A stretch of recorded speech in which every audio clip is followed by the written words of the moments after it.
کے لیے اس طرح کے کام آپ سے لینا یہ جائز نہیں ہے، یہ ظلم کے زمرے میں آئے گا۔ بلکہ فقہاء نے یہاں تک لکھا ہے کہ کسی لڑکی اگر ایسے مالدار گھرانے سے جہاں خادم تھے تو الٹا شوہر پر لازم ہوگا کہ وہ بیوی کے لیے کسی خادم کا انتظام کرے، کیونکہ وہ خود کام کے عادی نہیں ہے، ایسے لینڈ لارڈ فیملی سے ان کا تعلق ہے۔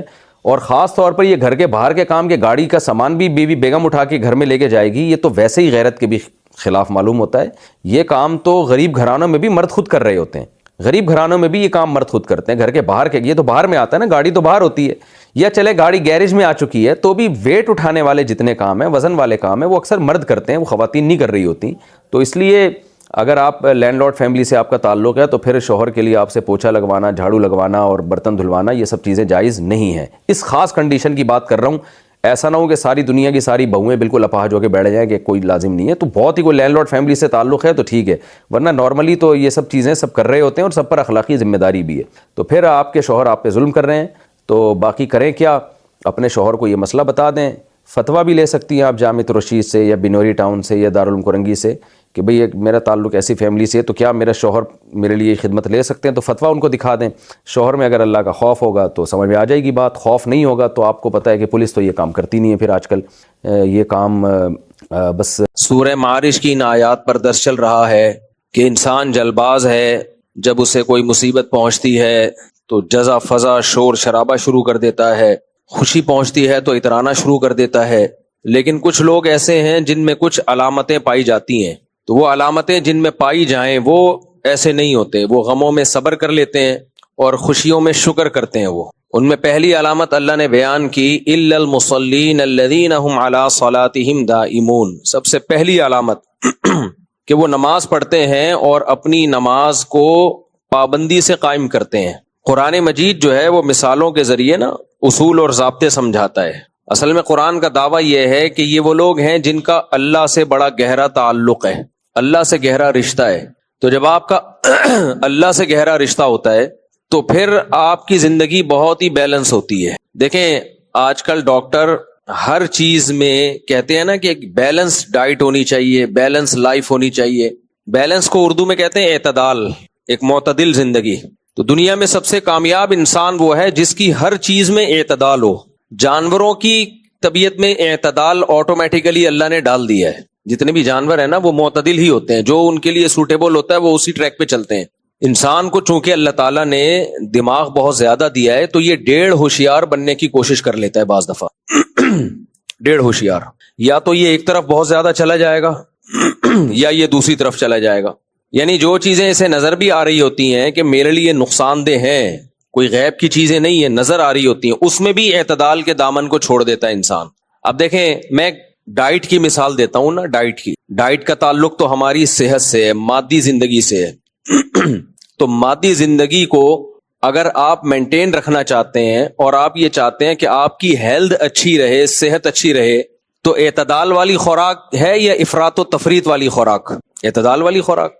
مثال کے طور پر ہماری باڈی کو پروٹین بھی چاہیے، تو اب آپ پروٹین کھائے چلے جا رہے ہو، صبح شام انڈے گوشت کے علاوہ کچھ کھا ہی نہیں رہے، تو ہو سکتا ہے آپ پروٹین کا ایک ڈبہ بن جاؤ، بہت سارے نقصانات آپ کی باڈی میں اتنے سارے ہوں گے۔ پھر آپ نے کہیں فضائل سنے کہ جی سبزیاں کھانی چاہیے، ان میں وائٹامنز ہوتے ہیں، منرلز ہوتے ہیں، تو آپ نے صرف آلو پیاز ٹماٹر ہی پھوڑنا شروع کر دیے، انڈے گوشت موشت دودھ مود آپ کی فہرست سے بولو نکل گئے، تو بھی نقصان دہ، آپ باریک سے ہو جاؤ گے، یعنی گوشت نہیں ہوگا، فیٹ ویٹ ہی ہوگا آپ کے اندر، اور چہرہ بے رونق ہو جائے گا۔ جو ویجیٹیرین ہوتے ہیں نا، ویجیٹیرین، ان کے چہرے پہ رونق نہیں ہوتی ہے، خوب سمجھ لو، چہرہ ہمیشہ گوشت خوروں کا ہوتا ہے با رونق، فیٹ کھانے والوں کا، ملائی پھوڑنے والوں کا۔ ملائی کھائی نہیں جاتی، ملائی پھوڑی جاتی ہے۔ میرے گھر والے دودھ میرے سے چھپا کے رکھتے ہیں آج بھی، جیسے ہی دودھ گرم ہونا اور اس کے اوپر ملائی آ جائے، ملائی جو اوپر تیر رہی ہوتی ہے، تھوڑا سا ٹھنڈا ہو، تھوڑی سی ہو تاکہ ذرا صحیح طرح جم جائے، تو پھر میرے گھر والے انہوں نے پاسورڈ لگایا ہوا ہے دیگچی کے ڈھکن پہ، کیونکہ ان کو پتا ہے کہ یہ نہیں چھوڑے گا، تو وہ اس کا ایک الگ لذت ہوتی ہے۔ فریج کی ملائی نہیں، فریج کی جمی ہوئی وہ بیکار ہے، جو ایسے دودھ بوائل ہوا ہو اور اس پہ پھر ملائی تازہ آئی ہوئی ہو، وہ اتارنے کا ہی اپنا ایک منظر ہوتا ہے یار، بڑا ٹائٹ، ایسے زبردست اسٹائل سے اس کو اتار کے جب آپ پلیٹ میں ڈالتے ہیں اور چمچ سے پھوڑتے ہیں یا کسی بھی چیز سے، تو وہ بہرحال بیان سے ہٹ گیا ہوں میں ڈاکٹر کہتے ہیں وہ نقصان دہ وغیرہ وغیرہ، تو ہاں بات سبزی پہ چل رہی تھی، اس میں ملائی آ گئی نا تو میں نہیں چھوڑتا۔ تو اس سے گھر والوں کو غصہ کیوں آتا ہے؟ پھر سوال پیدا ہوتا ہے، غصہ اس لیے آتا ہے کہ دودھ کا بیڑا غرق ہو جاتا ہے, دودھ سے سارا وہ کریم اتر گئی تو پتلا ہو گیا دودھ. تو سوال پیدا ہوتا ہے, بھائی مفتی صاحب گھر والوں کو تو غصہ جب آ رہا ہے تو باہر سے منگا کے کھا لو تاکہ دودھ کا بیڑا غرق نہ ہو. اس کا جواب یہ کہ اس میں وہ ٹیسٹ ہی نہیں ہوتا جو باہر سے منگوا کے کھانے میں. جو اس طرح سے کھانے میں مزہ آتا ہے نا کہ آپ کو پتا ہے کہ کھاؤں گا تو ڈانٹ پڑے گی, کوئی غصہ ہوگا, اس میں جو کھانے میں مزہ ہے وہ ایسے کھانے میں مزہ نہیں ہے. ویسے بھی ہوٹل کی خرید کی کھاؤ وہ مزہ ہی نہیں آتا. اچھا خیر, تو بات یہ چل رہی تھی کہ گوشت خوروں کے چہروں پر, جو ہندو لوگ گوشت نہیں کھاتے نا, میں ان کو سمجھانا چاہ رہا ہوں کہ گوشت کھایا کرو. اللہ نے ہمیں مسلمان بنا کے ہم پر بہت بڑا فضل یہ کر دیا کہ دنیا میں بہت سارے مذاہب گوشت خور نہیں ہے, گوشت نہیں کھاتے. ہمارے مذہب میں گوشت کھانا ہمارے مذہب کا حصہ بنا دیا اللہ نے, بقرعید پہ بھی, عقیقے پہ بھی, ولیمے پہ بھی.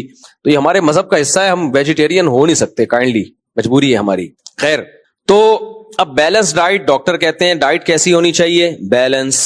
بھائی اس میں آپ نے پھل فروٹ بھی لینے ہیں, انڈے منڈے بھی لینے ہیں, سبزی بھی لینی ہے, وغیرہ وغیرہ, ملائی بھی کبھی کبھار پھوڑ دو تو کوئی حرج نہیں ہے. تو اس کو کہتے ہیں بیلنس ڈائٹ. جو بیلنس ڈائٹ لیتا ہے اس کی ہیلتھ کیسی ہوتی ہے؟ بولو اچھی. تو قرآن یہ کہہ رہا ہے کہ روحانی طور پر بھی تمہاری ڈائٹ میں بیلنس ہونا چاہیے, تو تمہاری مینٹلی صحت اس سے کیا ہوگی؟ اچھی. یہ جو غموں میں ایک دم بوکھلا جانا, ڈپریشن میں چلے جانا, اور خوشیوں میں آپے سے باہر ہو جانا, تکبر کرنے لگنا, دوسروں کو نیچ دکھانا, یہ اس کی علامت ہے کہ آپ سائیکو پیشنٹ ہیں, آپ مینٹلی ہیلدی لائف بولو نہیں گزار رہے. گوروں کی فزیکل لائف بہت اچھی ہوتی ہے, فزیکل ہیلتھ بہت اچھی ہوتی ہے, 90 سال بھی چلے جاتے ہیں. مینٹلی ہیلتھ میں ان کے کیا پرابلم آنا شروع ہو جاتی ہے؟ بہت سارے مسائل آنا شروع ہو جاتے ہیں. تو روحانی ہیلتھ کہہ لیں یا مینٹلی ہیلتھ کہہ لیں, اس کے صحت مند رہنے کے لیے ضروری ہے کہ آپ کی روحانی لائف بھی ہیلدی ہو.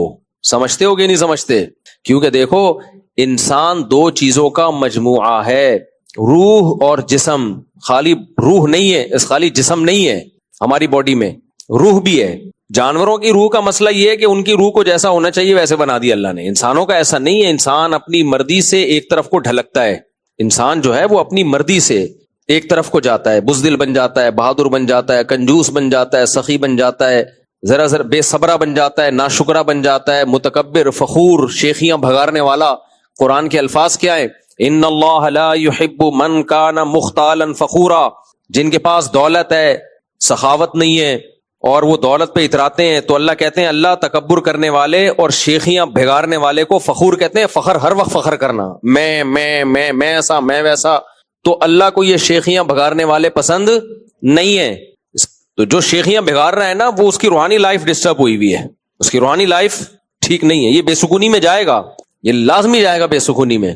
تو جیسے میرے بھائی فزیکل ہیلتھ کو صحت مند رکھنے کے لیے بیلنس ڈائٹ ضروری ہے, ایسے ہی انسان کو انسان کا بچہ بنانے کے لیے جو اس کی لائف ہے اس میں بھی اعتدال اور بیلنس بولو ضروری ہے. وہ بیلنس کیا ہے؟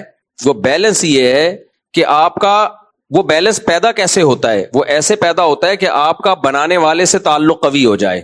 انسان جب تک اللہ سے اس کا ریلیشن مضبوط نہیں ہوگا, نہ وہ انسان کا بچہ بن سکتا ہے, نہ اس کو غموں میں صبر آ سکتا ہے, نہ وہ خوشیوں میں اعتدال سے رہتا ہے. تو یہ اللہ سے ریلیشن کے بغیر یہ بیلنس اور اعتدال ممکن ہی نہیں ہے.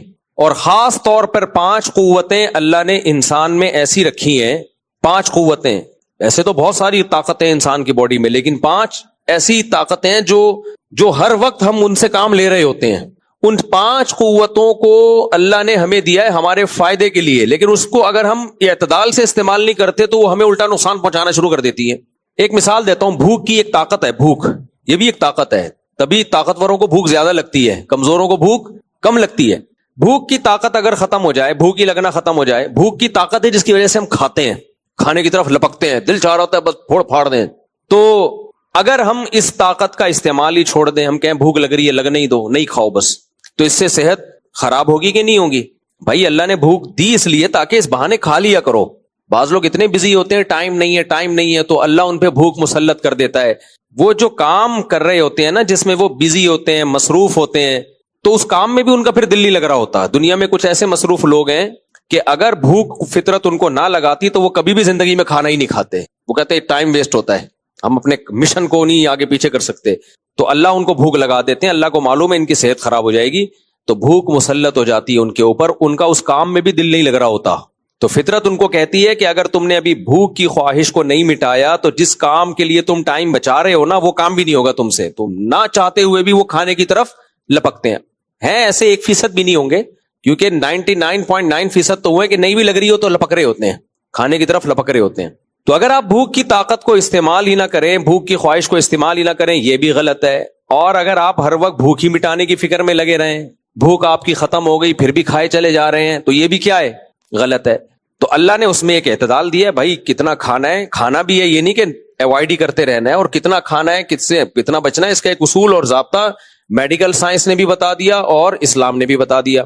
تو ہماری جو 5 قوتیں ہیں نا, وہ قوتیں ہیں کہ جن میں بیلنس کا ہونا بہت ضروری ہے. اس میں اگر اعتدال نہ ہو تو انسان پھر انسان کا بچہ نہیں رہتا, یا تو دوسرے کا نقصان کرتا ہے یا اپنا نقصان کرتا ہے. ایک کہلاتی ہے قوت عقلیہ, عقل یہ ایک طاقت ہے, یہ بھی ایک اللہ نے ہمارے اندر ایک صلاحیت دی ہے. طاقت کا مطلب ایک صلاحیت, ایک فن, ایک کمال اللہ نے انسان کو دیا ہے, جو جانوروں کے پاس یہ عقل بولو نہیں ہے. یہ کس کے پاس ہے, انسان کے پاس ہے. اس عقل کا اعتدال سے استعمال, وہ بھی میں اس کی تفصیل بتاتا ہوں. دوسری چیز اللہ نے انسان میں رکھی ہے قوت غضبیہ, غصہ. اگر کسی میں غصہ بالکل ہی ختم ہو جائے, لوگ کھا جائیں گے اس کو. تھوڑا سا انسان ڈر رہا ہوتا ہے کہ یار اگلے کو غصہ بھی, کمزور سے بھی ڈرتا ہے تھوڑا سا کہ بھئی یہ بھی ایک وقت تک برداشت کرے گا, غصہ آ گیا تو پھر اس کا میٹر گھوم جائے گا. ایک صاحب کو میں نے کہا وہ تو بڑا کمزور ہے, آپ اس سے لڑتے کیوں نہیں؟ انہوں نے کہا بھائی وہ بےزتی بہت کر دیتا ہے, غصے میں جب آتا ہے نا, تو میں اپنی بےزتی سب کے سامنے کرانا نہیں چاہتا. تو ڈرتے ہیں لوگ بھائی غصے میں تو وہ کچھ بھی کر دے گا. یہ قوت غضبیہ ہے جو اللہ نے انسان میں رکھی ہے. ایک ہے محبت, یہ بھی قوت ہے, بہت سارے کام آپ سے کرا لیتی ہے محبت. بعض دفعہ انسان کو محبت ہوتی ہے, محبوب کو خوش کرنے کے لیے بہت سارے کام کر دیتا ہے, محبت نہ ہو تو سوال ہی پیدا نہیں ہوتا, کچھ بھی نہیں کرے گا. آپ کو کہا کہ بھئی ایزی لوڈ کروا دو, غفار نے بولا کرواؤ گے آپ, جمشید نے بولا کرواؤ گے, محمود نے بولا کرواؤ گے. محمودہ بولے گی تو فوراً 500 کا بیلنس بولا تھا 1000 کا بیلنس ڈالو گے آپ, کیا خیال ہے بھائی؟ تو محبت بہت سے کام کرا دیتی ہے انسان کو, اولاد کی محبت, بیوی کی محبت, ماں باپ کی محبت. ہم بہت سارے حقوق جو ادا کر رہے ہوتے ہیں, یہ صرف قانون کی وجہ سے نہیں, یا صرف شریعت کے کہنے میں نہیں, بلکہ اس میں اپنے دل کی محبت کا بھی بہت دخل ہوتا ہے. دل کی محبت کا بہت دفعہ شریعت نہیں بھی کہہ رہی ہوتی, ہم محبت میں کام کر رہے ہوتے ہیں. تو یہ ایک محبت ہے, محبت ایک جو ایک قوت اور طاقت ہے جو انسان سے بہت سارے کام کراتی ہے. ایک ہو گئی قوت عقلیہ, ایک ہو گئی قوت غضبیہ, ایک ہو گئی قوت, یعنی ایک محبت بھی ایک قوت ہے. ایک قوت شہوانیہ, شہوت جسے کہتے ہیں, جو مرد میں عورت کی طرف اور عورت میں مرد کی طرف. یہ قوت اگر نہ ہوتی تو آج دنیا میں پبلک بولو نہ ہوتی, ماں باپ کو اولاد نہ ملتی جو ان کی خدمت کرتی, نسل نہ بڑھتی, کمانے والے بیٹے نہ ملتے, پوتے نواسے نہ ملتے. تو صرف فضائل سن کے تھوڑی کوئی شادی کرتا. آپ لوگوں کو بتاتے, کسی خواہش ہے نہیں اس میں شادی کی, آپ سمجھاتے نکاح کرو اس سے نسل بڑھے گی, کہ تو بڑھا لے میں ابھی مصروف ہوں, یہی کہتا نا. کیا خیال ہے بھائی؟ شہوت اگر مرد اور عورت میں نہ ہوتی, عورت کی مرد کی طرف رغبت اور مرد کی عورت کی طرف, تو پھر میں بیان کر رہا ہوتا کہ دیکھو نکاح کرو ورنہ انسانوں کی نسلیں برباد ہو جائیں گی, نسل ختم ہو رہی ہے. یہ جو دنیا میں آبادی ہے تقریباً 6 ارب, یہ مر گئی تو ختم, یہاں بندروں کا راج ہوگا, پھر دوبارہ سے ڈارون بندروں کو انسان بنائے گا, کروڑوں خربوں سال لگیں گے اس میں. کیا خیال ہے؟ یہی ہوگا نا. ڈارون تو اب گیا, اب بندر ہی آ کے بتائے گا کہ ہم انسان بنیں گے خربوں سال کے بعد. تو نسل بڑھ جائے گی, لوگ کہیں گے بڑھنے دو. کیا خیال ہے؟ لوگ کہیں گے کیوں ہم خرچے پالیں اپنے ذمے, ایک عورت کا پھر بچوں کا, بس صحیح ہے انجوائے کر رہے ہیں لائف کو. لیکن ابھی آپ کے اندر شہوانی جذبات ہیں, جیسے ہی میں شادی کی بات کرتا ہوں آپ جنت جہنم پہ اتنا نہیں بھڑکتے, شادی کی بات سنتے ہی آپ کے دل کی دھڑکنیں تیز ہو جاتی, ایک دم پورے ہلنا شروع ہو جاتے ہو, اور بولتے ہو بس یہی ٹاپک چلاؤ, اب کوئی دوسرا ٹاپک ہی نہیں ہوگا. تو یہ کیا ہے؟ یہ قوت شہوانیہ ہے جو مرد اور عورت میں اللہ نے مسلط کی ہے. جیسے بھوک مسلط کی ہے, بھوک ختم ہو جائے, ہوٹلوں کا بزنس بولو ختم, چاہے تیری میری بریانی کا ہو, وہ جو ہم ربن کاٹ کے آئے, یا کسی میری تیری بریانی کا ہو, آڑی ترچھی بریانی ہو, ٹیڑھی میڑھی بریانی ہو, سیدھی سادی بریانی ہو, کوئی بھی ہو, کچھ بھی نہیں چلے گا بزنس. بھوک مجبور کرتی ہے ہم پیسہ خرچ کریں, روٹی خریدیں, گوشت خریدیں, بریانی خریدیں, برگر خریدیں. تو یہ سب بھوک اور پیاس ہمیں مجبور کرتی ہے. تو یہ جو چوتھی چیز ہے یہ ہے قوت شہوانیہ, یہ بھی انسان کے اندر اللہ نے قوت رکھی ہے. 5ویں چیز ہے قوت, یعنی محبت کے اپوزٹ میں بیان کرنا چاہیے, بغض اور نفرت. محبت کے اپوزٹ کیا ہے؟ بغض اور نفرت. یہ نفرت بھی بہت سارے کام کراتی ہے انسان سے, کچھ پازیٹو اور کبھی نیگیٹو. پازیٹو بھی بہت کراتی ہے نفرت. مظلوموں پر ظلم ہوتا ہوا جب انسان دیکھتا ہے تو نفرت کس سے پیدا ہوتی ہے؟ ظالم سے. یہ نفرت نہ ہوتی تو اس کے خلاف خالی فتوے سن کے اور شریعت کی موٹیویشن سے کام نہیں ہوتا. نفرت کے ایک جذبات پیدا ہوتے ہیں. تبھی تو لوگ ہم سے کہتے ہیں غزہ میں جو ظلم ہو رہا ہے مفتی صاحب فتوا دو. اب دیکھو فتوا نکلوا رہے ہیں خود سے. کیا خیال ہے؟ صحیح ہے, اچھا جذبہ ہے یہ لوگوں میں. بھائی آپ کیوں نہیں دے رہے؟ دے چکے ہیں بہت سے لوگ فتوا, بڑے بڑے علماء, ہم بھی اور سب لوگ دے چکے ہیں. لیکن پھر بھی لوگ کہتے ہیں بار بار دو, بار بار دو. کسی اور ٹاپک پہ تو نہیں کہتے مفتی صاحب بار بار فتوا دو کہ سود حرام ہے. کیوں نہیں دے رہے فتوا؟ بار بار دو فتوا. مفتی صاحب بار بار فتوا دو کہ اکٹھی 3 طلاقیں ناجائز ہیں. بار بار نہ نہ نہ. بھائی ایک قوم پہ ہم ظلم ہوتا ہوا دیکھ رہے ہیں, جذبات بھڑکتے ہیں تو ایک دم ظالم کے خلاف نفرت کے جذبات پیدا ہوتے ہیں. وہ جذبات ابھارتے ہیں انسان کو. بھائی اس پہ کام ہونا چاہیے. ظالم کو پکڑو, جا کے مارو اس کو, روکو اس کو, بائیکاٹ کرو اس کا. تو یہ کام کون کرا رہا ہے؟ نفرت, بغض. سمجھتے ہو کہ نہیں سمجھتے؟ اور حقیقت ہے شریعت میں جیسے محبت کے فضائل ہیں نا, نفرت کے بھی بڑے فضائل ہیں اگر وہ صحیح جگہ پر ہو. اگر صحیح جگہ پر ہو تو شریعت میں جیسے محبت کے فضائل ہیں ایسے ہی بولو نفرت کے بھی ہیں. اسلام ہمیشہ محبت کا درس نہیں دیتا, بہت جگہوں پر نفرت اور بغض کا درس دیتا ہے. تبھی حدیث میں آتا ہے کہ الحب فی اللہ والبغض فی اللہ. جو اللہ کی نظر میں سب سے کامیاب ترین لوگ ہیں نا, جن کو اللہ اپنے عرش کے سائے میں جگہ دے گا, ان میں وہ لوگ بھی ہیں جو محبت بھی اللہ کے لیے کریں اور بغض بھی اللہ کے لیے کریں. قرآن کیا کہتا ہے؟ رحماء اشداء علی الکفار رحماء بینہم. صحابہ کی صفت بیان کی. یہ کافروں پہ, جو جنگ لڑنے والے کافر ہیں وہ مراد ہیں, جو میدان جنگ میں لڑتے ہیں مسلمانوں سے, ان پہ بہت سخت ہیں, یہ نرم نہیں ہے, ان پہ ترس نہیں آتا ان کو. اور رحماء بینہم, آپس میں کیا ہے؟ رحم دل. ظالم پہ ترس آنا یہ بے موقع ہے. تبھی جو ڈاکوؤں کو پکڑ کے کوٹ رہے ہوتے ہیں اور جو ان کو بچا رہے ہوتے ہیں نا, میرا دل چاہتا ہے بچانے والے کو بھی اسی کے ساتھ لٹا کے کوٹو. یہ بے موقع ترس آ رہا ہے آپ کو.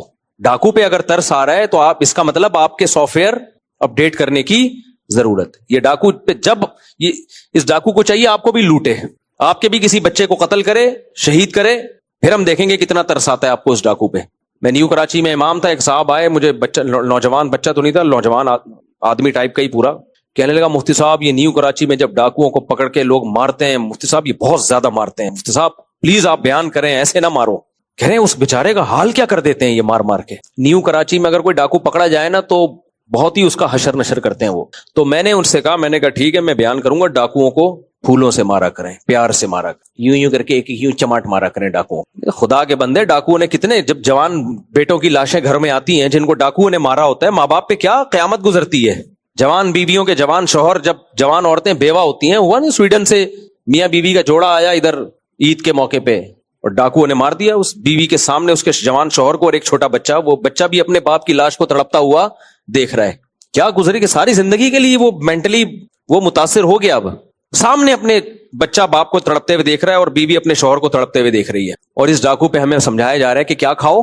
تو ڈاکو کے بارے میں فتویٰ نہیں دے رہا, لیکن لوگوں کا جو طریقہ ہے وہ یہی ہے کہ جیسے تیسے ہو اس کو مارو جان سے. لوگ یہ کرتے ہیں, میں نہیں کہہ رہا کہ ایسا کرنا چاہیے کہ نہیں کرنا چاہیے, لیکن پبلک ایسا کرتی ہے. وجہ اس کی ہے کہ پبلک کے پاس اس کے علاوہ کوئی آپشن بولو ہے نہیں. پبلک کہتی ہے اور کیا کریں, پھر کیا کریں, پولیس کے حوالے کرنا چاہیے. تو پولیس کیا کرے گی؟ پولیس خود مجبور ہے, پولیس اس کو کورٹ میں لے کے جائے گی. کورٹ میں کوئی گواہی دینے کے لیے جاتا ہی نہیں ہے, کیونکہ جو گواہی دینے جائے گا اس کو پتا ہے اگلا نمبر اس کا ہے. تو پولیس بھی مجبور ہے, وہ کورٹ میں لے جائے گی. ویسے تو پولیس بھی کافی گنا دھو دیتی ہے اس کے لے جا کے نا, کافی چترول لگا کے وہ اپنے ہاتھ مضبوط کرتے ہیں اس کے اوپر. ایکسرسائز جس پولیس والے نے بھی کرنی ہوتی ہے نا, ہاتھوں کی, چماٹوں کی, وہ شادی کے لیے تیاری کر رہے ہوتے ہیں کہ جب ہم پٹیں گے تو پھر ہم, وہ ایک آئے تھے نا میم آئی تھی کہ ایک آدمی سینڈل خرید رہا ہے بیوی کے لیے, پہلے اپنے یوں ایسے ایسے مار کے دیکھتا ہے. تو دکان والے نے پوچھا کہ یہ کیا چیک کر رہا ہے؟ کہہ رہا ہے چیک کر رہا ہوں, بعد میں مجھے ہی پڑے گی نا, تو برداشت کر لوں گا کہ نہیں کر لوں گا برداشت. خیر, تو یہ ہے قوت غضبیہ یا نفرت یا بغض. اور بھی قوتیں ہیں, لیکن انسان کی زندگی میں سب سے زیادہ کردار ان قوتوں کا ہے. تو ان قوتوں میں بیلنس سمجھتے ہو, اعتدال. ہم عقل سے شروع کرتے ہیں. عقل کا ایک ہے بالکل ہی استعمال نہ کرنا. تبھی قرآن بار بار کہتا ہے افلا تعقلون, تم عقل سے کام کیوں نہیں لیتے. اب مشرک لوگ, غیر مسلم لوگ عقل سے بالکل کام لیتے ہی نہیں ہیں. ڈاروین نے ان کو بول دیا ہم بندر سے بنے ہیں. ابے بندر کس سے بنا ہے؟ بندر پتہ نہیں کس سے بنا ہے. وہ کس سے بنا ہے؟ وہ ایک سیل سے بنا. ابے یہ آنکھ خود بخود کیسے بن گئی بھائی؟ یہ کیسے ہو گئی؟ پاگلوں والی باتیں کر رہے ہو.